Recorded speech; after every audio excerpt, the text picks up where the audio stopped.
আমার নামে মামলা হয়েছে যে ওরা মামলা দেশে একবারে শুধু শুধু আমাকেই মাইরে দূরিয়া আমাকে ঘুরে অত্যাচার করে আবার আমাকে নামে শুধু শুধু মামলা দেয়।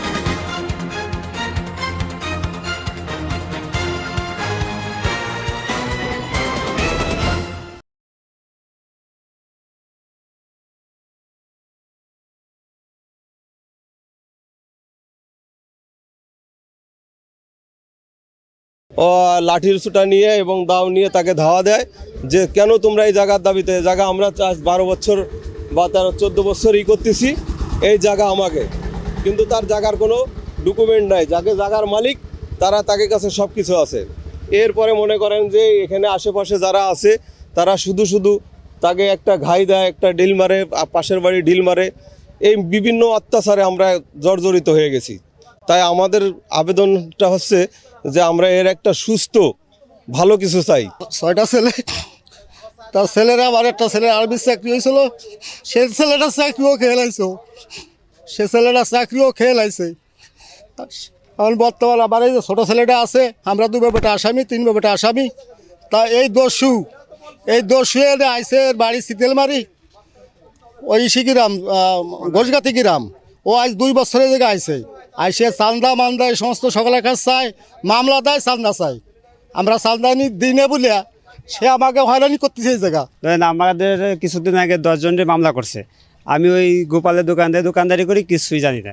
ও যাই থানায় মামলা করে আমাকে হয়রানি করছে। আমরা রিসের থেকে আইছি, জামিন হয়ে আইছি, তারপরেও পুলিশের নিয়ে তার নিজের ছেলেরে মাথা কাটিয়ে চলে যায় থানায় যাইয়ে বিশ্বের বাসায় যাইয়ে উলট পালট জামা কাপড় খুলে কি মামলা নিতে না চালেও এগুলো করে মামলা নিয়ে আমাকে হয়রানি করে। আমরা রাত্রে ঘুমাইতে পারি না। এই একটু গোটা বাচ্চা দুনিয়ার বিশ্বে বসে গালাগালি করে। যাইছে তাই সহ্য করার মতন না। ওদের ইয়ে করে গত্তিগতরা কাটিয়ে ফাটিয়ে কপাল কাটিয়ে জামা কাপড় ছিঁড়ে বুড়ি মামলা দিতে যায়। মামলা না দিলে ওই এখানে যাই গড়ির মামলা দিয়ে শেষে জরিমানা খাই। আমার একটা ছেলে গাড়িতে, একটা ছেলে কিষানবাতে গেছে, আমার একটা দেওয়ার গাঙ্গের উপর মাছ মারতে গেছে। আইসি শুনে তারা আসামি। আমরা একদিন আনি দিন খাই।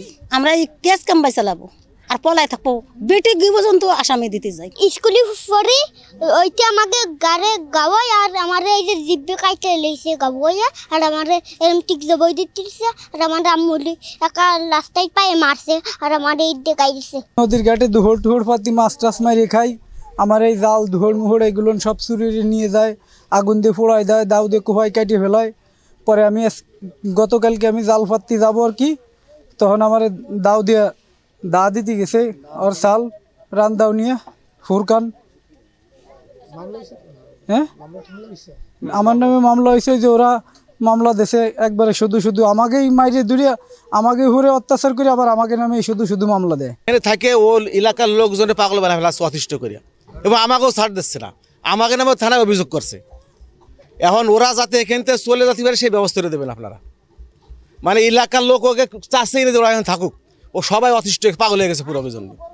এই ভাষায় প্রায় 50টি ফ্যামিলি আছে বোগান্ত, আর এরাও আমাকে নালিশ করে আপনারা জায়গা দিন, আপনারা একটা কিছু করেন। এই লাবণীর মার আমলেতে চলতেছে। আমি 10 বছর জনপ্রতিনিধি, আর আমাদের গ্রাম আদালতের কোর্টে এদের কেসই হতে, এখন আমরা গ্রাম আদালতের কেস অতিষ্ঠই আমরা নেই না।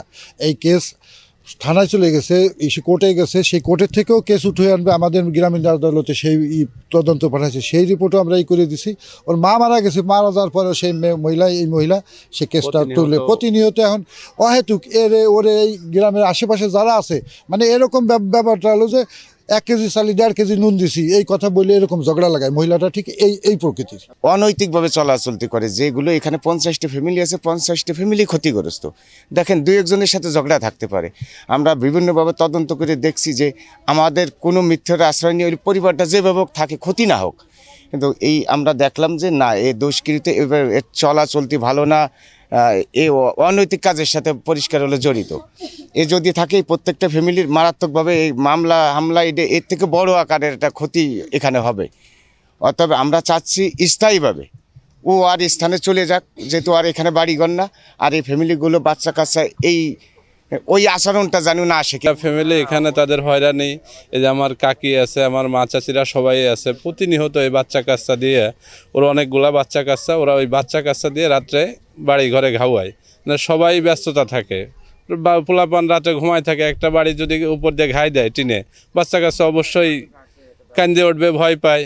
তারপরেও আমি অনেকবার চেষ্টা করছি, আমার ময়মুরব্বী আছে তাদের দিয়ে অনেকবার চেষ্টা করছি, সে এখান থেকে কিছুর বিনিময় এখান থেকে যেতে চাচ্ছে না। আর এবং আমরাও আছি একটা হুমকির ভিতরে। দেখেন তার বাচ্চা কাচ্চা আছে, সে এরকমেরও বলতেছে যে বাচ্চা কাচ্চা একটা জবই দিয়ে প্রয়োজন হলে সবাইরই এখান থেকে ফাঁসাইয়ে তারপরে আমি যাব। আর এর আগে এই 2 দিন আগে তারা প্রস্তাব দেওয়া হয়েছে যে ভালো থাকতে সবাই চলে যা এখান থেকে। সে বলতেছে কি যে না, আমি যদি চলে যাই তাই এদের সাথে বসবে কিনা।